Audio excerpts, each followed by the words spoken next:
So many people have been wondering that because BioAlpha can secure this huge project from China, and BioAlpha is doing health-related thing, and so many other companies, even those that are doing tourism, but they are close to China, right, and other company, even those company are getting the vaccine, news.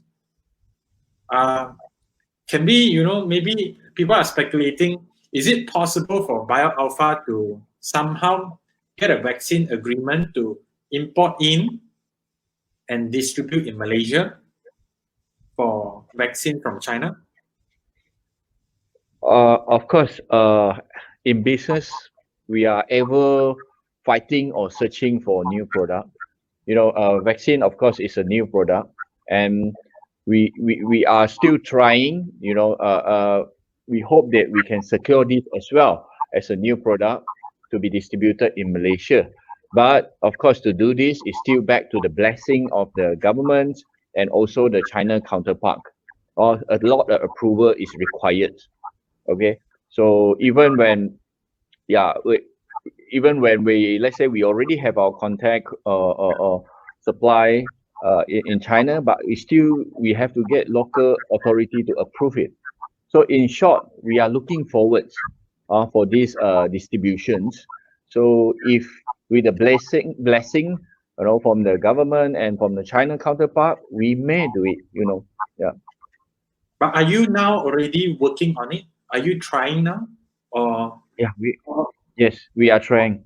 We are trying to secure this type of product. Yeah. Because we see in the shareholder list, there's quite a lot of government body invested in your company. So yeah, it's pretty interesting. Yeah. So we have. You are right. We have two government so-called on GLC. One is Perbadanan Nasional Berhad. They are under MOHF, and the other is Malaysia Technology Development Corporation under Khazanah. So both of them jointly hold about 20%. So they are, in short, they are under MOF. Yeah. Okay. William, I would like to come back to the shareholding structure in a bit, but before that, maybe I'll just go back to the vaccine question first. Maybe because you have been in the industry for so long, right? And in conjunction to what Khairi Jamaluddin said, I think about yesterday, on private deals without government blessing and all, which you already touched on. Perhaps maybe, can you tell us a little bit more about the potential of making such partnerships in China backed vaccine, and how do you suggest us, right, like local retailers and who is quite uninformed investors as well, what do we need to look out for within this sort of like China vaccine play? Wow, it's a very tough question. Okay, so I have to clarify. I'm not talking about BioAlpha or whatever. I just share my experience how to bring in vaccine. Yeah. Okay. Because so, William, sorry.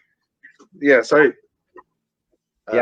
Sorry. Because William, you see, like in the glove industry, there is always like a financial projections whenever we see companies, new ventures going into the glove. But it seems like on the vaccine play, there is no such thing like financial or quantitative data or projection, So we are always wondering, and we are always guessing, what's actually the game plan, right? Like how much money can you actually make, and how much revenue and bottom line can you actually make? So these are the sort of things that perhaps if you can guide us, that would be great. I really do not have the detailed information on this, but I will share what I know. Like as I know, China vaccine, they are all together 4 vaccine undergoing phase 3 clinical trial. So before they complete the phase 3 clinical trial, they are not allowed, or it will not be used so-called legally, or they cannot register the product without phase 3 result. But they can use a so-called emergency usage code, where allowed by the government itself, then you can use it at your own risk.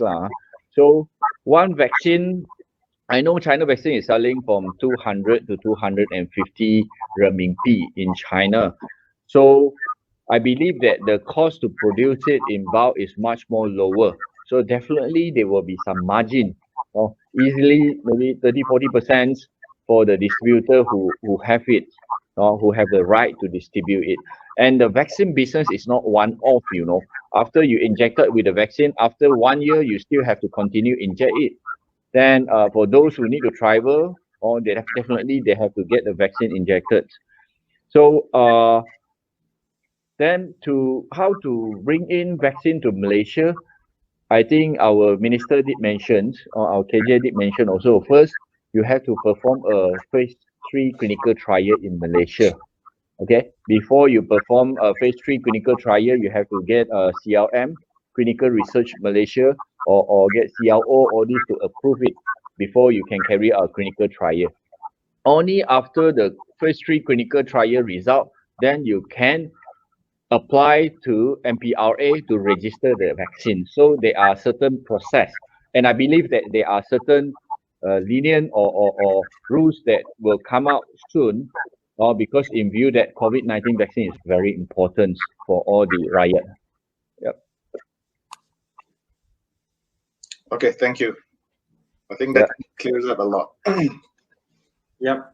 So it's definitely we need the government's approval to bring in, and unless and until we get that, even if we get a agreement, distribution agreement or what, it may not pan out, it may not materialize.